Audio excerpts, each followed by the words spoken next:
AeroPress. AeroPress coffee maker. Awesome. Right there is the box. That's where you get it from. Made in USA. Well worth it. Show you how you do it.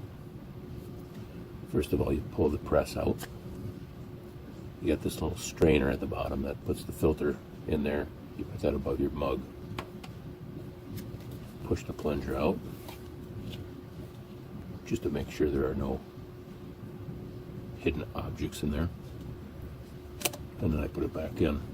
Instructions are, yeah, they're pretty simple, but they seem like they miss a few things. Anyways, they do it a little different than the instructions, and it worked better for me. They tell you to put just up to the number 1 of water and coffee grounds. I open it up to number 2. I sit it up on the end like that. Then you have to take 177 degree water. Hold on. 177 degrees, all right? That's about 165, 170. I'm pretty good at checking with my finger, but it's probably good enough for the demonstration. They give you this rather generous scoop that you're supposed to put in for 1 cup. It is definitely heavy on the coffee grounds here. Put your coffee grounds. And I believe you're supposed to use the really fine ground for espresso mix, but I don't have the fine ground. I just got the regular ground stuff, but I like mild coffee, so this is good.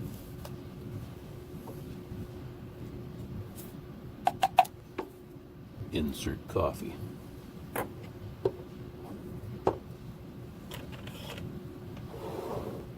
Insert 177 degree water.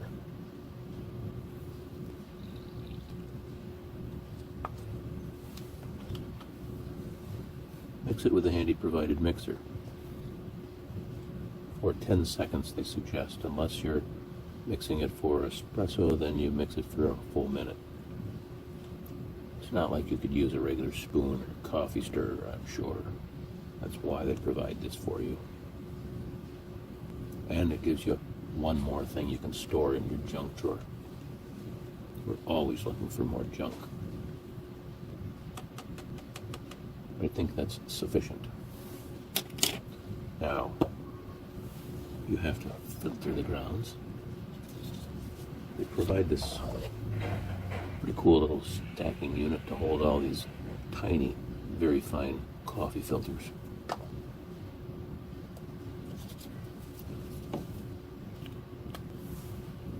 Fits perfect.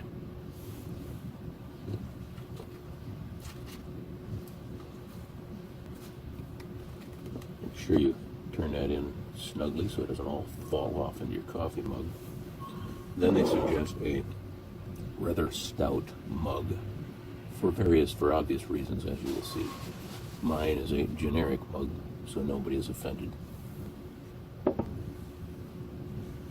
Turn it over onto the mug. And this is why it needs to be rather stout, because you're going to put all your weight on this thing to press the stuff through. It does take a little bit of gump. Once you feel it mushing the grounds, you need to stop. It's hissing at me. It's hard to really discern that when you're hitting the grounds. I think I'm there.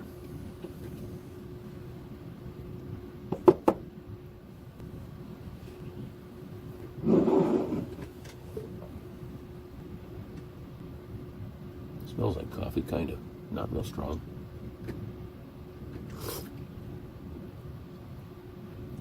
Super mild. Super mild. Now you might want to add more coffee and less water. Maybe heat it up. Maybe stir it more. But for me, this comes out really mild. Now when you're done, it's not too big of a mess. There's nothing in the strainer. It's all right there underneath the plunger. If we carefully push the plunger down,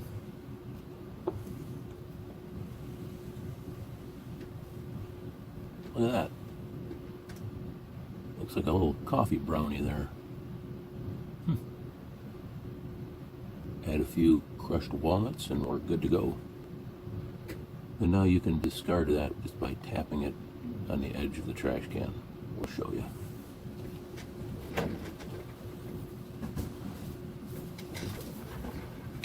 One trash can.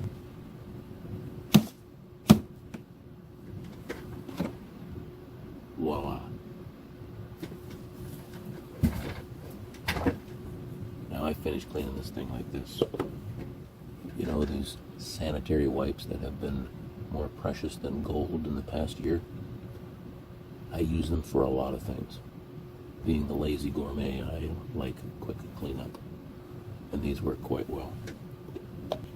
So you could either run this underwater, which is quite handy, but I am not close to water at the moment, so I use this.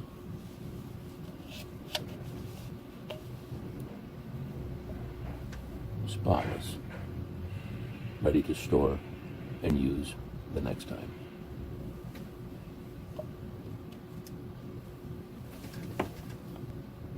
Aero press, coffee maker, awesome. You need to get one. Thanks for watching.